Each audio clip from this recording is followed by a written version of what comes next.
मुख्यमंत्री कन्यादान योजना के तहत हुआ विवाह बाद में विवाद में बदल गया।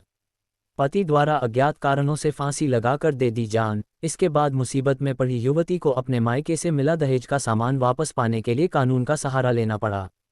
आखिरकार इस मामले का समाधान लोक अदालत में हो गया। बीना के साई धाम निवासी एक युवती का विवाह बेलई निवासी युवक के साथ मुख्यमंत्री कन्यादान योजना के तहत बीना के कृषि मंडी में आयोजित सामूहिक विवाह सम्मेलन में संपन्न हुआ था। विवाह के कुछ समय बाद ही अज्ञात कारणों से युवक ने फांसी लगाकर जान दे दी थी, जिससे दोनों परिवारों पर दुखों का पहाड़ टूट पड़ा। पति की मौत के बाद युवती अपने मायके लौट आए।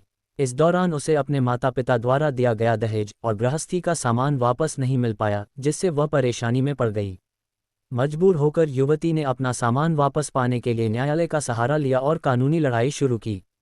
मामला लोक अदालत में पहुंचा, जहां दोनों पक्षों के बीच आपसी सहमति से राजीनामा हो गया। समझौते के तहत लड़के पक्ष ने कोर्ट परिसर में ही दहेज और गृहस्थी का पूरा सामान लड़की और उसके परिजनों को सौंप दिया।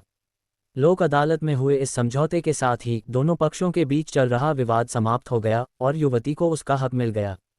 मुख्यमंत्री कन्या विवाह योजना के अंतर्गत हमारे भाई की शादी हुई थी और शादी होने के बाद कुछ दिनों बाद हमारे जो भैया थे खत्म हो गए।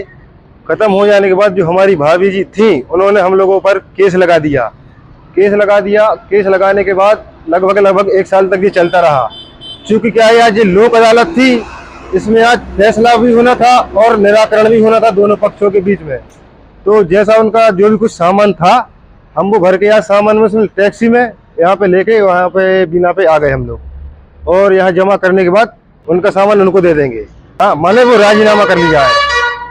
आज माननीय उच्च न्यायालय के निर्देशानुसार नेशनल लोक अदालत का आयोजन किया गया था, जिसमें आबिदिका के द्वारा, सोनाबाई के द्वारा और अपने ससुर मिट्ठू प्रजापति के विरुद्ध में दावा पेश किया था दहेज लेने के संबंध में और प्रॉपर्टी से खान खराब के संबंध में, जिसमें से आपसी सहमति से जो उन लड़की पक्ष के द्वारा दान दहेज दिया गया था वो पूरा दान दहेज लड़की पक्ष को वापस कर दिया गया है और आपसी सहमति से दोनों के बीच में सहमति बनाकर राजीनामा न्यायालय में पेश कर दिया गया है, प्रकरण समाप्त कर दिया गया है।